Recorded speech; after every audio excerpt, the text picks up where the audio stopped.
আসসালামু আলাইকুম। আমি আমি একজন এইচএসসি আমি একজন ছাত্র। আমি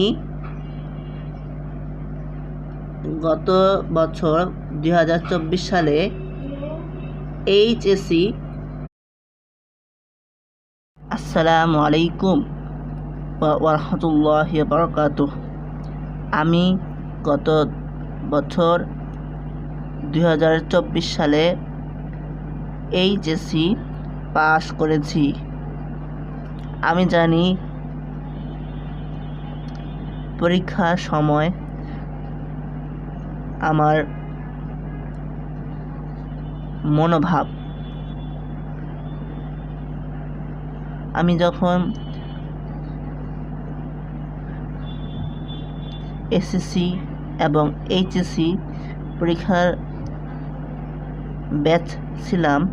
ব্যাচ ছিলাম তখন আমার মনোভাব, আমার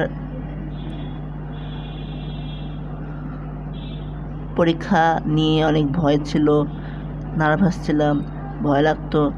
তবুও আমি আল্লাহর উপর ভরসা ছাড়ি নাই, হতাশ হই নাই। কেননা আল্লাহ যা করেন ভালোর জন্য করেন, আল্লাহ যা করেন ভালোর জন্যই করেন। এখন তোমাদের সামনে তোমাদের পরীক্ষার জন্য, এসএসসি পরীক্ষার জন্য কিছু ইম্পর্টেন্ট সাজেশন দিব, ইম্পর্টেন্ট গাইডলাইন দিব। তোমরা